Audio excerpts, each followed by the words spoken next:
મિત્રો, આજે આપણે ધોરણ 8 વિષય અંગ્રેજીનો અભ્યાસ કરીશું. તો આપણે યુનિટ નંબર 4 કાઢવાનું છે.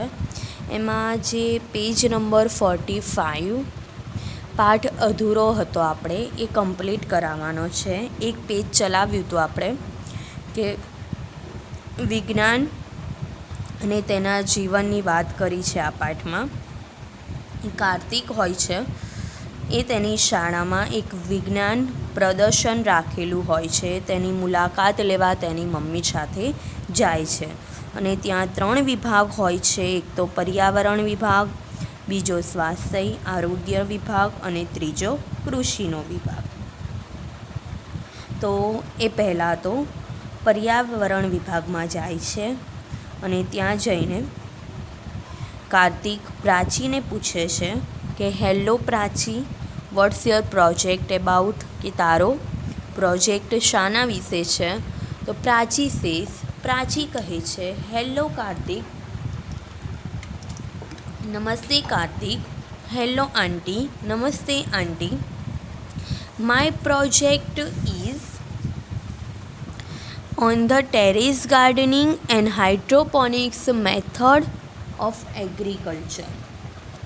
કે મારો પ્રોજેક્ટ અગાસી બગીચો અને જમીન વિનાની પાણીની ખેતી એટલે હાઇડ્રોપોનિક્સ વિશે છે. હાઇડ્રોપોનિક્સ મેથડ એટલે જમીન વિનાની જે પાણીની ખેતી આવે કે જેમાં જે ખેતી કરવામાં જમીનનો ઉપયોગ થાય નહીં, તેને અગાસી પર કે ઉપર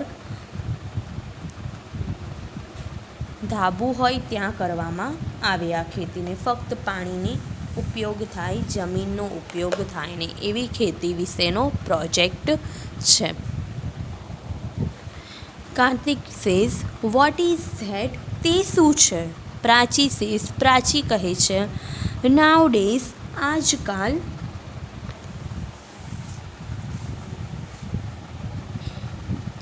બિકોઝ ઓફ અર્બેનાઇઝેશન, શહેરીકરણના કારણે, અર્બેનાઇઝેશન એટલે શહેરીકરણ, કે શહેરીકરણના કારણે we have no enough space to grow trees or plants, આપણી પાસે વૃક્ષ અને છોડ ઉછેરવા માટે પૂરતી જગ્યા નથી. ખૂબ જ વસ્તી વધારો થયો છે, શહેરીકરણ થયું છે, તેના કારણે આપણી પાસે વૃક્ષ કે છોડ ઉછેરવા માટે એટલી જોઈએ તેટલી જગ્યા નથી. ધેરફોર, તેથી we should use terrace for gardening and for that hydroponics method of gardening, તેથી બગીચા માટે આપણે અગાશીનો ઉપયોગ કરવો જોઈએ અને તે માટે હાઇડ્રોપોનિક્સ પદ્ધતિ દ્વારા બગીચો બનાવવો જોઈએ. કે આપણે કોઈ બગીચો બનાવવો હોય તો તેનો આપણે અગાશીનો ઉપયોગ કરવો જોઈએ, જ્યાં આપણે હાઇડ્રોપોનિક્સ પદ્ધતિનો ઉપયોગ કરી શકીએ, એટલે જમીન વિનાની પાણીની ખેતીનો ઉપયોગ કરી શકીએ છીએ. ઇન ધીઝ મેથડ, આ પદ્ધતિમાં we have to make layer of stones to plastic on the terrace, કે આપણે અગાસીમાં પ્લાસ્ટિક ઉપર પથરાના થર કરવા પડે છે.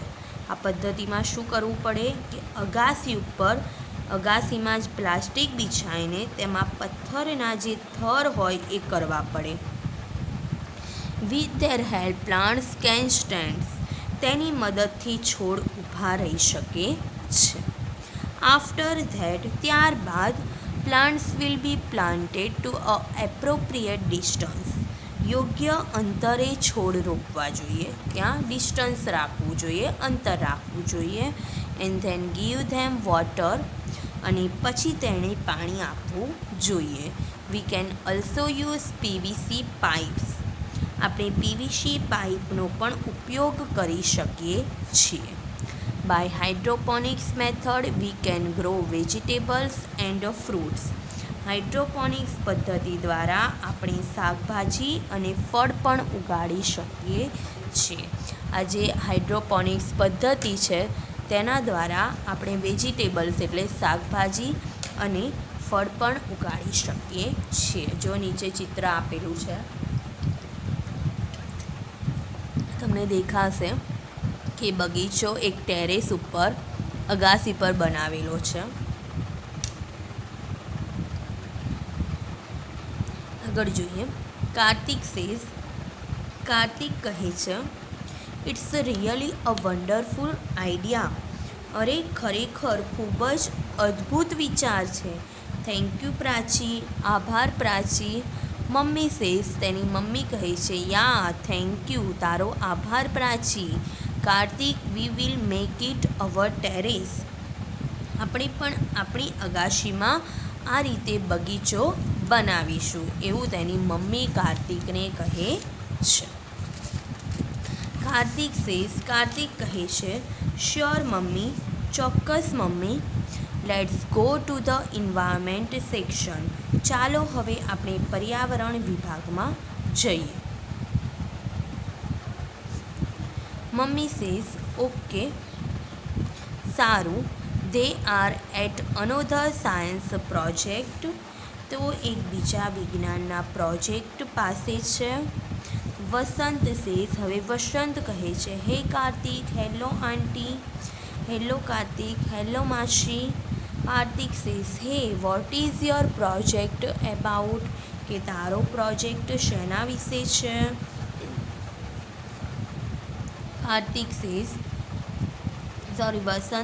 વસંત કહે છે, the project title is bamboo and banana are the best. કે મારા પ્રોજેક્ટનું નામ છે બંબુ અને કેળા શ્રેષ્ઠ છે. બંબુ એટલે વાંસ અને બનાના એટલે કેળા એ સૌથી ઉત્તમ છે, શ્રેષ્ઠ છે. એના વિશે મારો પ્રોજેક્ટ છે. રિયલી, ખરેખર. Bamboo is a wonderful plant. જે વાંસ છે એ ખૂબ જ અદ્ભુત છોડ છે. બિકોઝ, કારણ કે there are money uses four it. તેના ઘણા બધા ઉપયોગ થાય છે. The bamboo is a very strong. Bamboo ખૂબ જ મજબૂત છે. ધેરફોર, તેથી, it is use to build it a bridge. તેથી તે પુલ જે હોય, બ્રિજ એટલે પુલ બાંધવામાં પણ વપરાય છે. બંબુનો ઉપયોગ, વાંસનો ઉપયોગ આપણે પુલ બાંધવા પણ વાપરી શકીએ છીએ. We can make many things like fences, fishing rods, raft, basket, furniture, etcetera. આપણે વાડ, માછલા પકડવા માટેની લાકડીઓ છે, રાફ્ટ એટલે તરાપા છે, બાસ્કેટ એટલે ટોપલી છે, ફર્નિચર એટલે લાકડાઓ છે, એક્સેટ્રા વગેરે જેવી ઘણી વસ્તુ આપણે તેનાથી બનાવી શકીએ છીએ. A plant May grow 80 feet or even more. એક છોડ 80 ફૂટ અથવા વધારે વધી શકે છે. એક પ્લાન્ટ છે, એક છોડ છે, એ કેટલા ફૂટ વધી શકે છે? 80 ફૂટ અથવા તેનાથી પણ વધારે વધી શકે છે. સમટાઈમ્સ, કોઈક વાર, it shoots up 3 feet in a single day. કોઈક વાર તે એક દિવસમાં 3 ફૂટ વધી જાય છે. જો નીચે બંબુનો ઉપયોગ બતાવેલો છે કે શેમાં પુલ બાંધવા માટે થાય. પછી આપણે બાસ્કેટ, ટોપલીઓ બનાવી શકીએ, ચંપલ બનાવી શકીએ. ઘણા બધા એના ઉપયોગો, એના ચિત્રો નીચે આપેલા છે, એ તમે જોઈ શકો છો. હવે આપણે આગળ જોઈએ.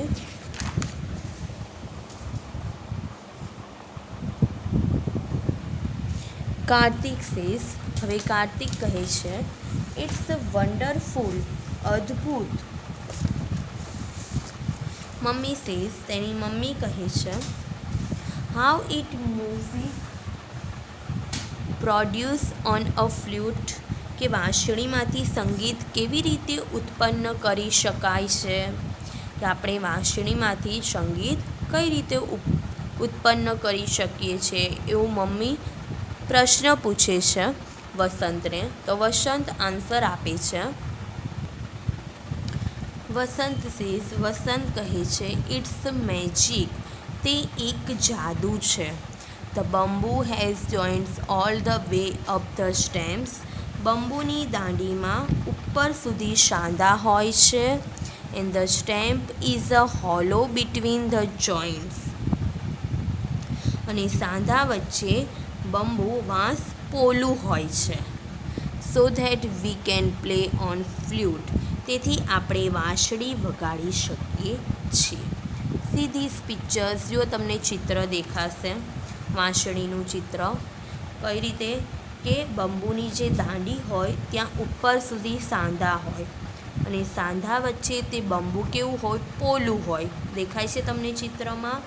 અને તેથી આપણે આ વાંસળી વગાડી શકીએ છીએ. કાર્તિક સેઝ. કાર્તિક કહે છે what's about the banana tree. કે કેળા વિશે શું છે, કેળાના ઝાડ છે એના વિશે શું છે, એ કઈ રીતે આપણને ઉપયોગી છે. કાર્તિક એવો વસંતને પ્રશ્ન પૂછે છે. તો વસંત કહે છે yes, banana tree is also very useful. કે હા, કેળા પણ ખૂબ જ ઉપયોગી છે. બિકોઝ, કારણ કે ઇટ લીવ્સ, તેના પાંદડા છે, ફ્લાવર્સ, ફૂલ છે, trunks and fibres are important.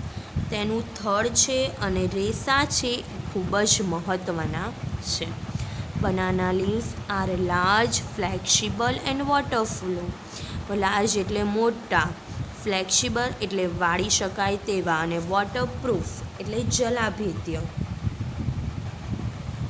કે જે કેળાના પાન છે એ મોટા, વાળી શકાય તેવા અને જલાભેદ્ય હોય છે. સો તેથી they are used as food container or plate. તેથી તે ખાવાના પાત્ર અથવા થાળી તરીકે વપરાય છે. It is also useful in making cups, papers and dishes. તે વાટકા, કાગળ અને થાળી બનાવવામાં પણ ઉપયોગી છે. બનાના ટ્રીનો જે ઉપયોગ કીધું છે એ બતાવ્યું છે અહીંયા એના લીવ્સના પાંદડાનો, કે તેના દ્વારા આપણે વાટકા, કાગળ અને થાળીઓ પણ બનાવી શકીએ છીએ. Mummy says. તેની મમ્મી કહે છે રિયલી યુઝફુલ. ખરેખર ખૂબ જ ઉપયોગી કહેવાય. I have heard that we can make sari from banana. મેં એવું પણ સાંભળ્યું છે કે આપણે કેળામાંથી સાડી બનાવી શકીએ છીએ. It's true. તે સાચું છે? તો વસંત એનો ઉત્તર આપે છે યસ.